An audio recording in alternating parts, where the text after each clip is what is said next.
Hey, what's going on, YouTube? Pastor Matt joining you again, just here to discuss with you today a new video series that I'm going to start. They're going to be called Daily Dose of Defense, and it's basically going to be short 3 to 5 minute videos, maybe some reaching up to 10 minutes, of defenses for the Christian faith that every Christian should know, not just those who are in leadership positions. So these are designed so that everybody can teach these topics within the church and even within their family units.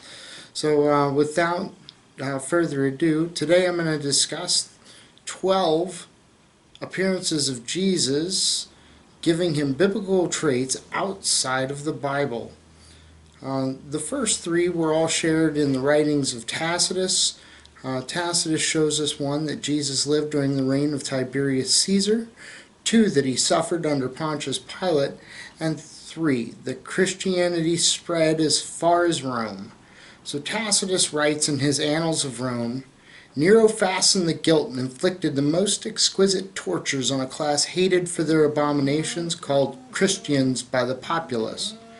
Christus, from whom the name had its origin, suffered the extreme penalty during the reign of Tiberius at the hands of one of our procurators, Pontius Pilate, and a most mischievous superstition, thus checked for a moment, again broke out not only in Judea, the first source of the evil, but even in Rome, where all things hideous and shameful from every part of the world find their center and become popular." So what he's saying is that this guy Jesus suffered the most extreme penalty, which was flogging followed by crucifixion at the hands of Pontius Pilate during the reign of Tiberius Caesar in Judea, and that those who had believed in Jesus had spread all the way to Rome, and Nero was able to fasten the guilt for the fires in Rome on these Christians. Now, the second thing we can really see is that he lived a virtuous life. And I'm also going to show that his brother was James. Now, Josephus writes about both these things. The first passage, referred to as Flavinius Josephus, is a passage that is disputed by some. But a guy named Paul Meyer says that if we conduct good textual criticism, we can discover what he actually wrote. And this is what he posits that Josephus actually wrote regarding Jesus. "At this time there was a wise man called Jesus, and his conduct was good, and he was known to be virtuous. Many people among the Jews and other nations became his disciples. Pilate condemned him to be crucified and to die. But those who had become his disciples did not abandon his discipleship. They reported that he had appeared to them 3 days after his crucifixion, and that he was alive. Accordingly, he was perhaps the Messiah, concerning whom the prophets have reported wonders, and the tribe of Christians, so named after him, has not disappeared to this day." Now, further on in the book, Josephus is talking about James, and the fact that James was being brought before a tribunal. And it says, "Convening the judges of the Sanhedrin, he brought before them the brother of Jesus, who was called the Christ, whose name was James, and certain others. He accused them of having transgressed the law, and delivered them up to be stoned." Now, something we can sort of see through through these writings of Josephus, is that Jesus was believed to be the Messiah. And Suetonius, another Roman writer, he wrote, "Since the Jews constantly made disturbances at the instigation of Christus, he expelled them from Rome." Christus obviously means Holy One, and when translated into Hebrew, it becomes Messiah or Meshiach. Now, the fact that his disciples believed he was raised from the dead is shown through many writings, but also that his disciples were willing to die for their belief in him Pliny really becomes our individual to look at when looking at these things. He says, "Meanwhile, in the case of those who denounce to me as Christians, I have observed the following procedure. I interrogated these as to whether they were Christians. Those who confessed I interrogated a second and a third time, threatening them with punishment. Those who persisted I ordered executed." So they were so staunch in their belief of who Jesus was that they were willing to die for that belief rather than take it back.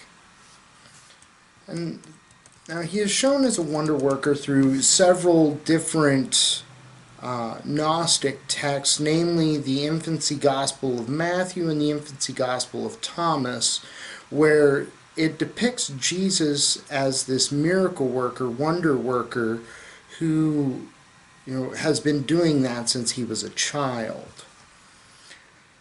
The fact that Jesus was crucified on the eve of the Passover is recorded in the Talmud, in Tractate Sanhedrin, where it says, "Jesus was hanged on Passover day.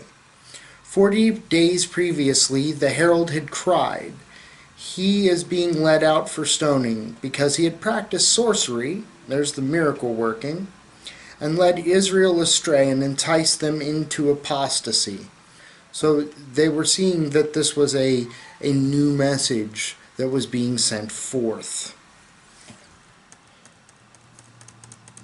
Now, the fact that there was darkness and earthquake the day that Jesus was crucified was recorded by a guy named Thallus. Now, his writings have been lost to us, but Julius Africanus, he does record what Thallus wrote when he says, "On the whole world there pressed a most fearful darkness, and the rocks were rent by an earthquake, and many places in Judea and other districts were thrown down." Now we have the earthquakes and the darkness in the middle of the day.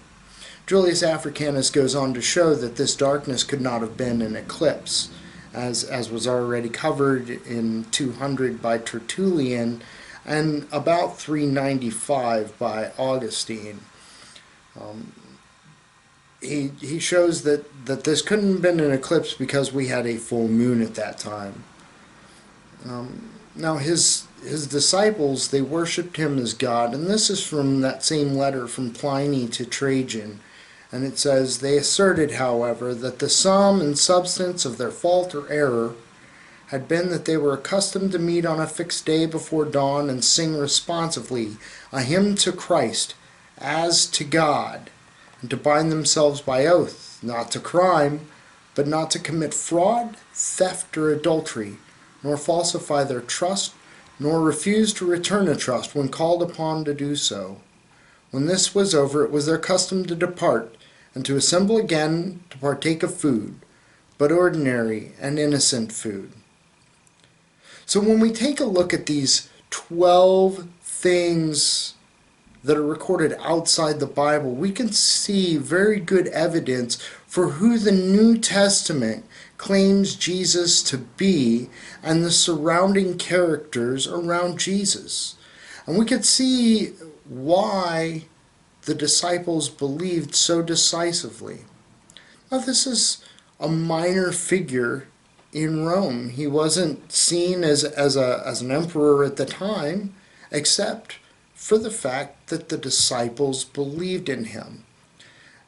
So what we need to realize is the fact that he is recorded so often throughout Roman and Greek and Jewish writings is that he was creating some form of disturbance throughout the entire empire that was leading people to believe in this new upstart religion.